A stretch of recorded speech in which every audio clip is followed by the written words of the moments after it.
فرينتاني waxay khaas u tahay reer Puntland dhalinyaro uqaal wax garab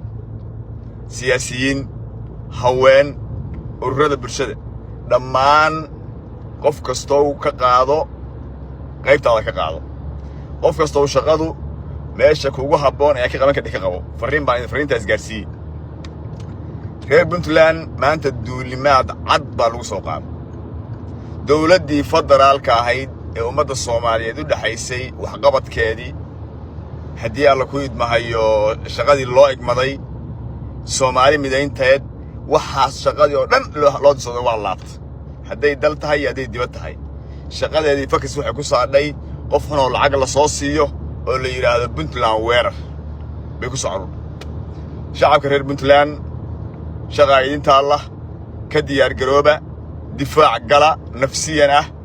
نفتينا مالكنا محستينا دفاع وراي واو دفاعتين لو كنا لبعتني يا عفر جانوري وايز دفاعين وحدوكتهين حسنينه معنا العدسوي استاجي وراها بنتلان أفرلان سنة ديسانتهاي أفرلان تنبري من كبر برونينا سيء مرحوم كن صراعي إلهي واجد اللي كسبت بحشي دور شو واقف ستين وين ما هو فوده متك واقف ستين ملاح ولا صوب حدين وأنا كبد بعدين شرقولة دينين جاي ما أنت واحد وتشدان ميل كستا إن هرج الله كصدري بوساس هدي قال كعيا هدي جرو هدي سناك هدي هيلان هدي ميل كستا هرج الله كصدري واحد وقتهين ما أنت إني ديارة إذا محرم عاديو هو هرادي أحمد محمد إسلام أو صور يا ري أنتي كذا ما أنت الأسعار اللي قد شيء برنبان لوسني الله والله غير بنتلان دفاع قال نفتينا الدفاع ده مالكنا الدفاع ده حقاقة أحمد صوت دري أحمد مدوب حقاقة وديات صار أنت مريح كفرتينا مرة بعد فرنا إنسان سيدي أنكوا قاني ويلش غير بنتلان عيد حاجة جديدة وديات قال نفتينا الدفاع ده قفنا حبحيننا كان ماشي أكو قبطانا عليها هدي الله يدمج أنت والله حقه سطوا الله تجانا حدينه يريد تاسوامد نفتينا الدفاع ما أنت واحد وقتي عبد الرشيد يوسف جريل الفنان عبد الرشيد بامان توتقبه وسيد اسلامتي حميده عيد halka wuxuu ku soo xirtabay islaan in wadayna noo shaqaan baydhawaan xukuumada dheelo jiray xamiid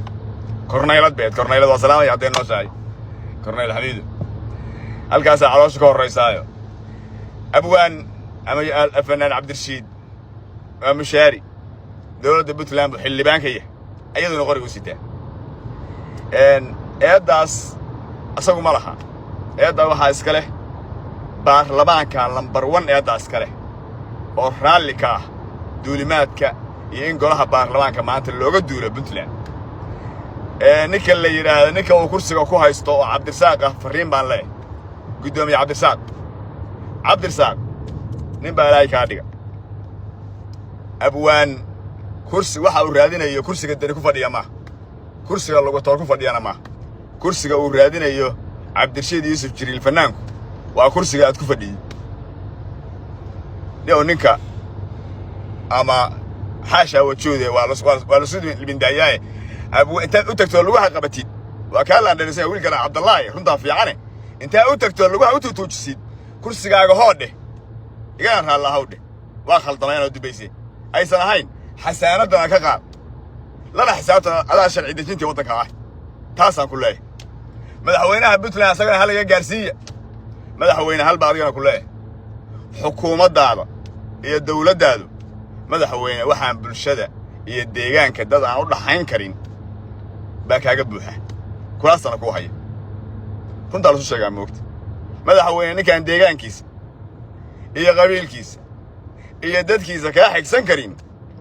waxaad kursiga ugu caananuujisid ama carruurta ugu biishid anu ma garanayo sababteeda ma garanayo hebel deegaan buu matalaa dad buu matalaa ha ku filaado laakiin adiga iyo dhammaan deegaanada Puntland cid idin dhaxaysa adiga shacabka ma jirto xaqiiqdu taa way dadka dawladdu tabaysa madaxweyne kan madaxweyne wasiir iyo haddii alla ku roon yahay agaasime iyo haddii alla ku roo yahay muxuu ahaa gudoomiye gobol aan adiga iyo idiin dhaxayn karin dadka uu matalo madaxweyne billahi calayk ku naas nuujin meesha carruurtiisa biilkiisa waxba kaama gelin hadda artana bariis iyo biil uqor madaxweyne dadka iyo adiga idiin dhaxeeya meesha keen waa salaamaya reer Puntland difaac baa idinku waajibay difaac tama ama sool ahaw ama haylaan ahaw ama bari ahaw ama mudug ahaw ama nugaal ahaw difaac baa maanta ku eg ee difaacaaga xiro 360 digriya naftiina iyo maalkiina difaacay intaas ay idin leeyahay Allah idin guuleeyo waa guuleysanaysaan oo shakita igagama jiro oo xasan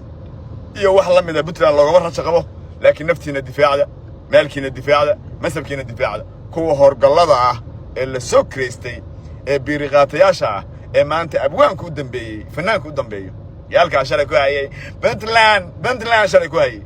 maanta la soo fadhiya Puntland ma sanaag ka sharaya sanaag adeer gacaliya nin liya Saciid Cali Shire oo suldaana iyo uqaasha ka hoosaysa taleeda ka gooda taleedu kama goodo wiil yar oo ka taarsita sagaal liida kama goodo talada sanaag marka yaan la suurad xumayn dadka reer sanaag yaan la caayin aqligooda dadka reer sanaag yaan hadii la ku roon yahay suuradooda la xumayn dadka reer sanaag waa dhulkii xadaaradda waa dhulkii waxgaradka waa dhulkii izimada iyo sabdanadii soo jireenka ahayd ma aha wax lagu ciyaari karo aragtideeda iyo suurad xumaynteeda alfanaan 400 soo qaaday cuntay hadda koonka ku dhacday intaada ku dhiman oo wiil kale oo reer Warsangeli halka ka toogan walaa la carar meelahaas orod maqaayad meelaha ka furo raggii shalay laysay kuwii baarlamaanka ka saadhay waa joogan meesha waa way joogan marka nacas ha noqon istaaf raac aqliga ku jira xasan waa mid kaliya ku fakaraya inta dagaalka calmiskaad lagu jiro ama calmadow ama argagixisada reer Puntland ku mashquulsan yihiin gudaha wax kasta ka sameyn ka dhacayo ciidankoodii waa mashquulsan maya aqli khaldan buu isku dhufsan waxaan rabaa dawladda iyo shacabkuba inay tusaan oo degdeg u jawaabaan oo tusaan inaan Puntland ay 4 iyo 5 furimood iska difaaci karto inaysan ahayn kuwa ciidankeedu kooban yahay oo hal meel kaliya dagaalka gali kara xasan waa inaad tustaan sida markii hore tusteen in Puntland ay ayadoo mudug ka socoto oo sanaag ka socoto oo bari ka socoto in nugaal difaacan karo taan la tusaw xasan waa ku kadsoomaysaa